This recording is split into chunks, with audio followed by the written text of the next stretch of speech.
He says that in order to enable Israel to attain all the good that had been promised, Yagdim HaKadosh Baruch Hu Lohosim Lovavenu Hamida Amagud Azos. God will remove this negative trait characteristic of envy.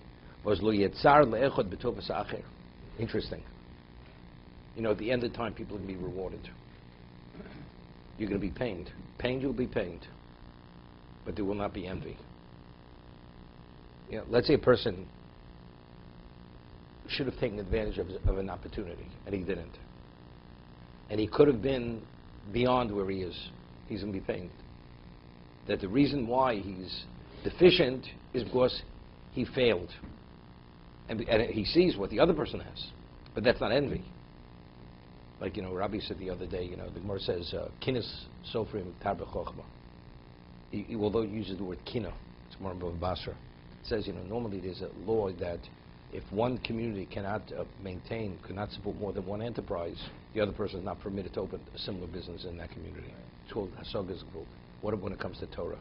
A person opens an elementary school, and a person in the same courtyard wants to open up, also he wants to teach children. Is he permitted? He's permitted. Why?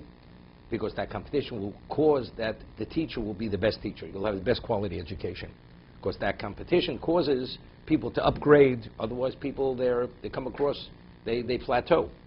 But when there's the competition, you're always striving to be better. So, but when it says kinas sofrim, it doesn't mean envy. If you want to have that student, you have to provide the best education. So each one's trying to advance his ability to provide the best. But you understand? There's always, you know, are you doing your best? You know, you ask anybody, you know, after 120 years, they're going to ask you. If I ask anybody, could you do better? In any mitzvah we do, we could all agree. Could you learn another minute a day? Could you afford another minute? I said, definitely. So why don't you learn the other minute? We have no answer. The answer is because we're satisfied with whatever little bit we do or great amount we do. So we feel we do sufficient. The extra won't make a difference. But could you do better? Definitely we could do better. There's no area in our life that we can't do better, spiritually speaking. You could be more focused. You could do more mitzvahs. You could seek out other people to help. Right? And even when you go there, you reach the next level, you realize there's much more that you could do. And that's going to be a claim against them. And we know it, but despite that, we're satisfied where we're at. No, we say, you know, everything will come in time. But actually, that's God pulls the plug on a person. When I have time, I'll study, because that moment may not arrive. So let's say the moment doesn't arrive, and it's too late. So you're stuck where you are. So then the person's going to be pained. So at the end of time, Hashem will take away that people should not be envious. Because envy is a negative characteristic. It's not, you'll be pained because you're only going to use the other person as an example to see why that you failed, that he took advantage, you didn't take advantage. But it's not envy. You see your level of foolishness and level of irresponsibility. Motivation. That's called motivation. Like, you know, like a person raises a child, and the person's parent says to the child is not motivated. He said, why can't you be as motivated as your friend? You know, your friend applies himself, why don't you apply yourself? And he sees his friend as his peer. So when you use that example, it's not a question of you should be envious of your friend. You should take him as an example that you could do as well as he could do. Right? And that motivates a person. Education not make it open in the same course. What about a tailor? No, definitely not. Because that's you infringing on somebody else's livelihood. And look, if a person's not providing a service properly, let's say the person's a tailor, and people aren't happy with his work, there's no question, right? And they seek out a better tailor. Of course, the other person's he's not servicing the community properly. The person has a store, and 90% of the items that the community needs, he doesn't carry. Another person says, I'll open a store, I'll carry whatever the community needs. It's not Haazinu. The first person failed. It's where things are equal. It depends. Yeah, okay, it depends. What about if he's charging what he should charge? The other people want, it should be way below. So the man has to work for a profit. I mean, you don't expect the man to work for nothing.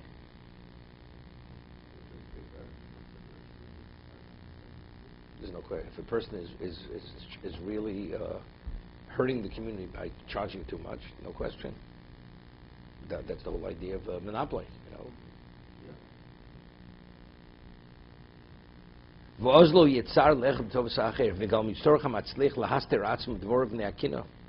If that's the case, a person who succeeds, you don't have to be inconspicuous and conceal your success.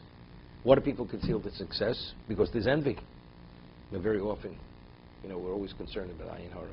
Ayin Hara, the root of Ayin Hara is envy. Very often the person says, so how many children do you have? And the way they ask the question, it's totally irrelevant, you know. There's already, in the way the person asks the question, it's already tinged with a degree of envy. No? Say, thank God. That's what you answer. You don't want to answer that kind of person. So tell me, and how much do you earn? No? The people ask these very, very direct questions. Is it any of your business what I earn, what I don't earn? Do you tell me what you earn? Right? I understand the kids. Why are they so horrible to ask? The question is why they're asking. There's Ayin Hara. You know, people are envious. People are envious. Could you imagine a person who doesn't have children altogether? He says, tell me how many children you have. This person's hurting, he has no children. So is it evoking something positive? Definitely not. The person's envious. That's why they're asking the question. But if you ask the question, can I know how many children you have? Then you can answer. No. Not sure there's a obvious concept. This is the conversation we have with Russian. Not Russian, I'm talking Russian.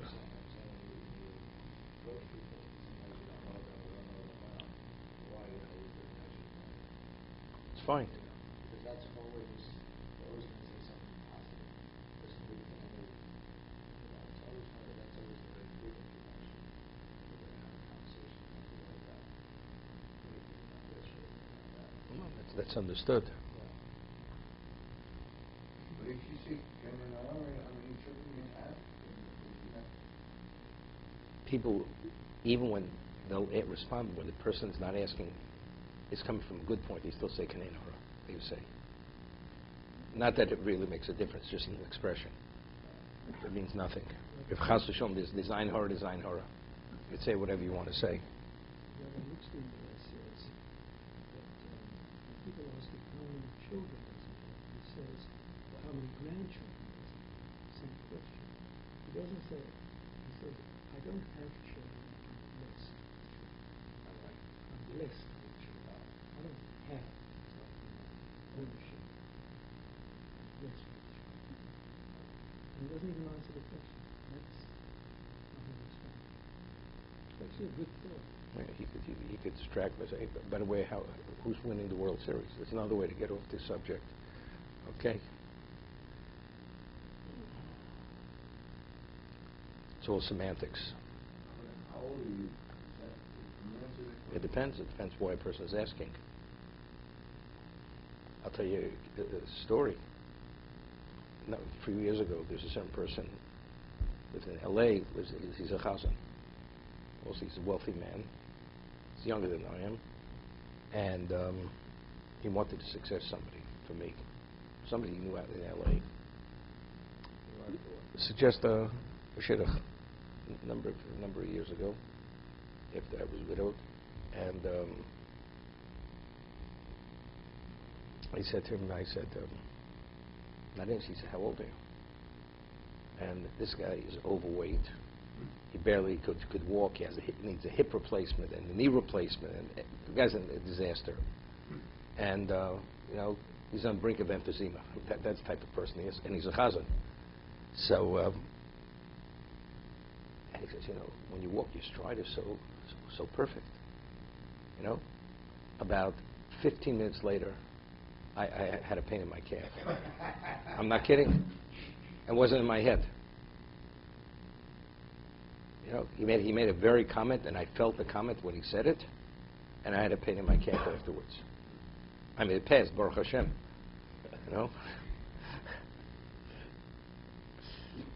Sound like my wife. She's always like that. Okay? So, Rabbi, I just want to ask, we read this family of Kohanim who kept the secret of the making of the incense. They wouldn't give it over to anybody. Yes, but because it was going to become forgotten. They had no right. Oh, There, if they wouldn't have shared it, it was a Masorah. I mean, this was this. Yeah. Or how to bake the lechem upon him. You weren't permitted to use it for any other usage, right? But the fact is, what happens if this family dies off? It's going to be a forgotten secret. How are we going to continue? So therefore, it's Shem Risham Yirkav. It quotes a verse in Mishlei. The name of the evil should rot. The others were Zechat Tzarek Levrocha, the other people. V'mashikosav v'sora kines Ephraim v'sora Yehuda yikoresu. Ephraim lo yikani es Yehuda, Yehuda lo yotzer es Ephraim.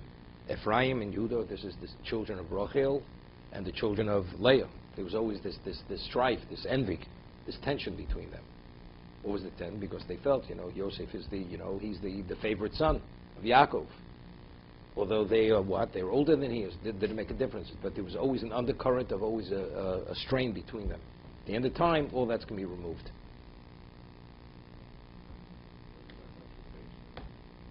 He said, this is the peace and the tranquility among angels, even though the different echelons of angels. They rejoice in their service of God, each one of them in his position. And they